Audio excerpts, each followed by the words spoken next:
Hello and welcome. So we're going to do a direct comparison of Legoland Dubai versus Legoland Billund for their Minilands. Now, this is the first ever time I've done a comparison video between two theme parks ever. So we're going to do this as a dummy run, so bear with me. Hopefully it'll be easy enough to follow.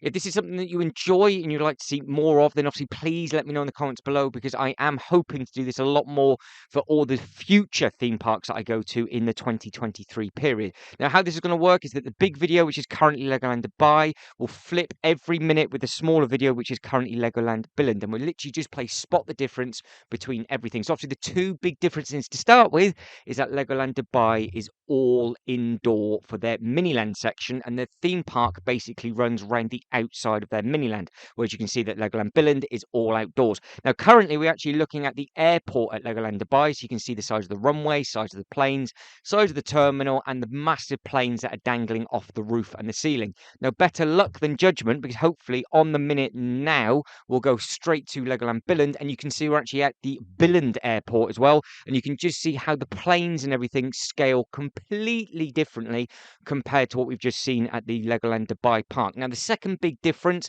is obviously there's a monorail running around the outside of the Legoland Billund. They do not actually have a monorail at all at Legoland Dubai, so that's another massive difference. So again, like I said, I want to try and do, just as a practice run to see which is the best way of doing this, I want to try and put a couple of theme parks together, and I also want to try and do a couple of different mini lands and different shops and things, so we can use the Lego house and obviously Legoland Windsor as well.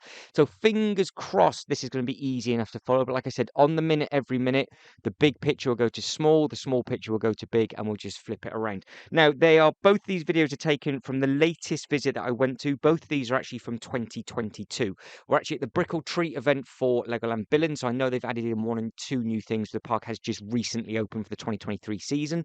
But the other big thing and the big difference is obviously the scale and the size of the buildings, because obviously we have skyscrapers all over at Legoland Dubai and not so much at Legoland Billund. But if you do keep your eyes peeled in the bottom right-hand corner best you can, we will eventually come to their sort of large building section where you've got the Eiffel Tower and things like that, where they have sort of their own special bit for their larger units.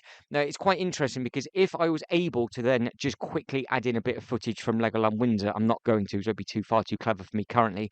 Legoland Windsor have a bit of everything. So they have different sections from everywhere, basically around the world. So they have one large area dedicated to London, and then as it pans round, you've got Wales, you've got Scotland, you've got France, and you've got other places like that. So the size of the buildings fluctuate massively, where it seems to be everything is absolutely massive in Dubai. But as you can see now in the bottom right hand corner for Legoland Billund, we're looking at the Eiffel Tower, which we do also have at Legoland Windsor, and all of these other buildings here that you can see are dotted around different theme parks around the world as well. So we'll have a better look at those in the Dubai video, because they also have them there. So there's a couple of same sort of similarities, but obviously there's a lot of massive differences as well.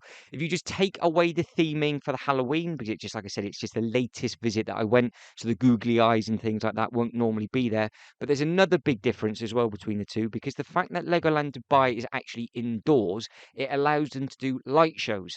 Now, what that means is that they can actually dim the lights every few hours throughout the day, and you can see the lights that are on the inside of the skyscrapers. They then go off to music. Whereas you don't have that opportunity so much for the other theme parks, are obviously outdoors. So anything else that I can think of with regards to any of the theme parks in America, obviously where we're looking at now at Billund, you've got Windsor and obviously Germany as well. Everything's outdoor. But luckily, because I am here for the Brickle Treat, as it starts to get a little bit darker, the units are actually lit as well, which is always a really, really nice touch. But you can see what I mean now about just how massive those buildings are and just how beautifully lit they are. But you don't realize that the actual theme parks that are outdoor, they also have the lights in, but they're just much harder to see, and you can't really see them until you almost either come out of hours, or you come when the clocks change within the UK, and then you can be there for like the last hour and a half when it starts to get dark. So there are, like I said, quite a lot of differences between the two Minilands. If you have been to either of these parks, let me know. And obviously, if you've been to both of them, which is your favorite as well? Which do you prefer? Do you prefer the park on the inside, or do you prefer the park on the outside? Obviously, they are two completely different types of things. I think both look absolutely fantastic, and obviously the scale of the models and everything with regards to the cars, the boats, the water, they all look absolutely amazing. Now, well, like I said at the very, very start of this, the windows on the big video that we're currently looking at is actually where all the theme park is dotted around, whereas we are literally just walking around the Miniland, and you'll see that there's the shop and the entrance to the Legoland Billund, and then the whole theme park is actually much, much further back. So Billund is a much, much bigger theme park than Legoland Dubai, but Legoland Dubai also has a water park next door as well. Now, all of these videos are available, like I said, in completely separate playlists. If you want to hunt these down and look at these differently, feel free. You are more than welcome to hunt those down. But I also do really need your feedback to if this is something that is easy enough to follow. I'm trying to keep up best I can with speaking. And like I said, we'll do a full park to park comparison of every Legoland park that I've been to. We can also do it for the shops. We can do it for the Lego house, because there is another video that will be coming sooner rather than later of the Lego brick factory from Dubai, and also the Lego brick factory from Billund as well. So we can see the two differences with those. But you can see now we're going back to this huge, huge skyscrapers, just how pretty the lights are in this. Now, as it gets darker and darker at the Legoland Billund video, you will see the lights come through more and more. But both of these videos a full walkthrough. They're both done basically the same way. They're both done, like I said, with the same camera. So it just happens to be that we're just having a good walk around. Now, another big difference is we've just had a quick look at the sort of space center at the one in Billund in the bottom right hand corner. That is something that Legoland Dubai does not have whatsoever. And if you can see, or want to pause it, you can also see the haunted house in the bottom of Legoland Billund as well. They don't have that at Legoland Dubai either. So I'm quite looking forward to putting a full park comparison video together. How I'm going to try and keep up with this pace for nearly an hour, though, is going to be a different story. But again, let us know what you think. Let us know what your favorite part of the parks are and what you think of the rides and things like that. But they do not have at Dubai this big thing just here. They've also got massive, massive skyscrapers, but they do not have the NASA space station. Now, I would imagine they will have this at all of the Legoland parks in America, but they also have a huge NASA space center at the Legoland Windsor, but I don't know if they do have it in the one in Germany. But I know that Windsor and Germany do both have the train that goes around the outside. I might have said monorail at the start, but they've got all the trains that do go around. But you can, I personally think, possibly putting these both side by side, it seems to be that Legoland Billund, I'm going to stop saying Legoland and just say Billund in Dubai, Billund is a lot more fuller with regards to cars, vehicles, all of the characters that they built up. Whereas Dubai, it seems to be a lot more spacious. They don't seem to have as much traffic. It just seems to be a lot more open. Even like the walkways around just seem to be a lot more open. It seems to be a lot more space, but it's almost like it could do with having a few more bits and pieces in. But as you can see here, as we're panning around, you've got these massive, massive things. You've got just huge Taj Mahal. This is where it sort of comes into its own, though. So even though it doesn't have sort of the fuller bit on the roads with regards to all the vehicles and things, there is no other Miniland that I know that has this quantity of huge buildings. But the animatronics, as you can see in the bottom right-hand corner with that truck going around, is a lot better at Billund, but the scale of the buildings are a lot bigger at Dubai. So it makes it worthwhile going to the different theme parks if you just happen to be in the country and you're a Lego fan, because hopefully you can see now just how massively different both Miniland parks are. I was amazed when I went from Legoland Windsor to Legoland Billund for the first time, just how different the whole park was, let alone the actual Miniland. Now, yes, I am crawling into the Taj Mahal to have a look around from the inside, but you can get some really, really nice photos on the inside of there. So keep your eyes peeled in the bottom right-hand corner for that. But as we're coming up and around to the top, you can see that we have lots of other little bits and pieces going on, and it is starting to get darker. So this is probably one of the larger buildings that we're now looking at, both of them actually parallel side by side. Both of these buildings are probably the two larger units that they have in each of their Miniland. Now this thing is absolutely massively impressive. Obviously it is full of ghosts, so just take that with a pinch of salt. Like I said, just take away all of the Halloween theming for the brick or treat. But it was just very, very lucky that I managed to get here at this weekend and see the Miniland at night as well. Now, there is a video available of it all lit up, basically pitch black at night, and it looks absolutely amazing. But each of them have lots of different bits and pieces, because you can see, again, bottom right-hand corner, we've now got the massive, massive pyramids, where we have a huge amount of water on the inside of Billund. And again, it depends if you'd like to be on the inside or the outside. Now, obviously, one of the big reasons why that Dubai is on the inside is because the sun is so hot, it's going to change the color of the bricks very, very quickly.